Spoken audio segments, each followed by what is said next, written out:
Number one, where is this course? I believe it's the small town of Hartford, Wisconsin. Maybe the town of Erin, Wisconsin. I don't know how the local politics work. Help you place it. I think it's about 45 minutes from Milwaukee, about an hour 20 from Madison, but fairly remote Wisconsin, I would say. I went up there with my dad. It was mid-October, so I think it was 45 degrees and 25-mile-an-hour winds. I think the first thing you notice when you pull into the place is how absolutely massive the property is. I think that the number I heard, I think there's like 660 acres there, and only about 270 are the golf course. And the golf course, which you can see from the photos, is completely sprawling. There's no, it's not packed in there. Number two, what is the history of the course? The history of the course is, in short, very complex, and we're not going to try to explain it all here.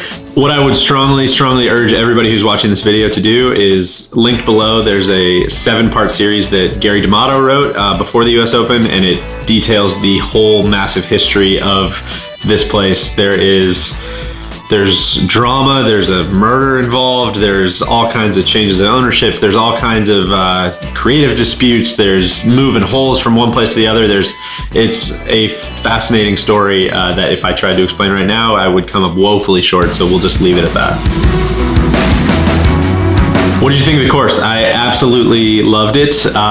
It was awesome. I wish we would have gotten better weather. Obviously, it was a little bit of a survival test early, but the holes were so interesting that the weather kind of stops bothering you after a while, because you just get really excited at all these different shots you get to try to hit.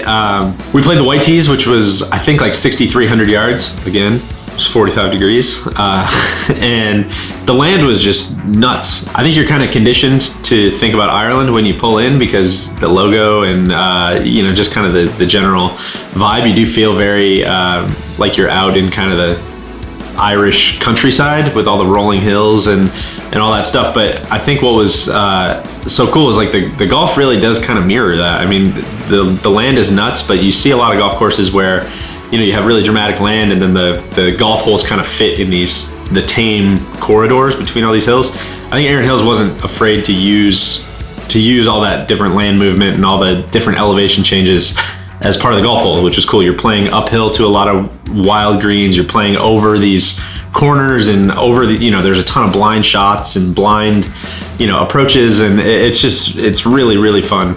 And then I think that extends also to the areas around the greens. I mean, there's a ton of ways to get the ball close, which is why I would strongly recommend taking a caddy. We had a great one while we were there. There's just so many different options that you have that you probably don't even see or don't even know that are there. And whether that's because it's a blind shot or because you don't know which way a slope goes, or that it's even possible to use that slope, the caddies there were awesome at really kind of opening your eyes to what every shot holds.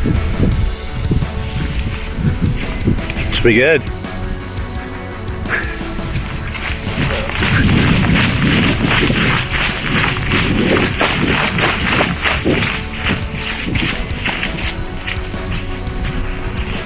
That's pretty good. Just a lot of really fun, interesting stuff that makes the golf course a lot more of an experience than just hitting your 80 some golf shots and going home.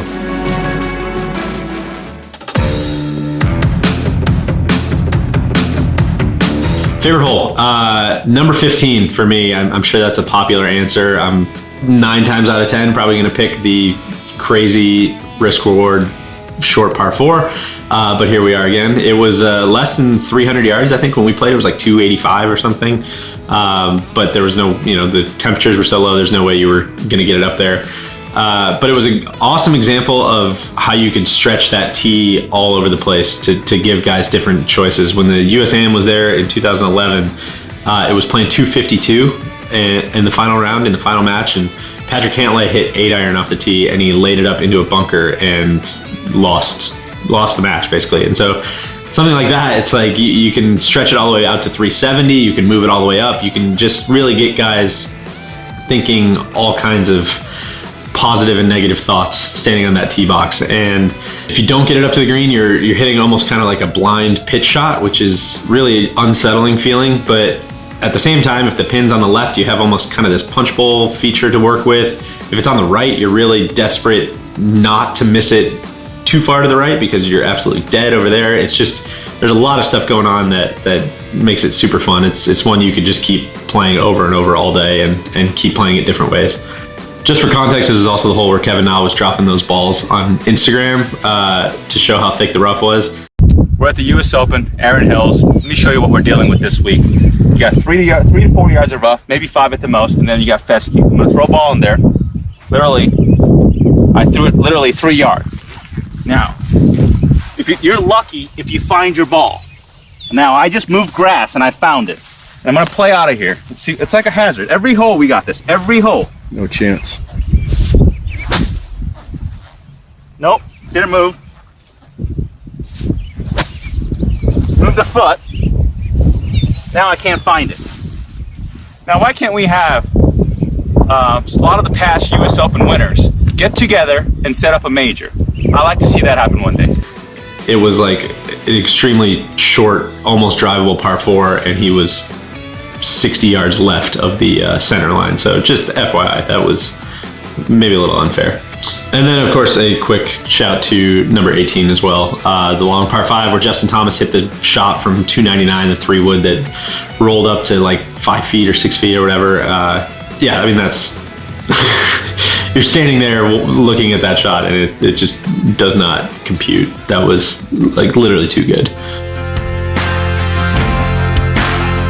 What'd you shoot? I shot 84, which felt like a victory. I think I doubled the last 2 from the middle of the fairway, which was very on brand. I hit it in a ton of bad spots around the green. I felt like I was actually hitting it pretty well, but just constantly in the wrong spot, which was frustrating because it's really hard to score, but it's also fun because you're almost always given a chance to get the ball up and down. I mean, if you're chipping straight downhill, obviously it's gonna be tough, but you're never losing balls. You're not short-sighting yourself into ponds or into rough where you can't find the ball or whatever. There was almost always a chance to hit these kind of fun recovery pitch shots, which is just super fun to try, and it's super fun to have an appreciation, you know, for when you're watching tournament golf there, like where these guys are getting up and down from, because it's really hard.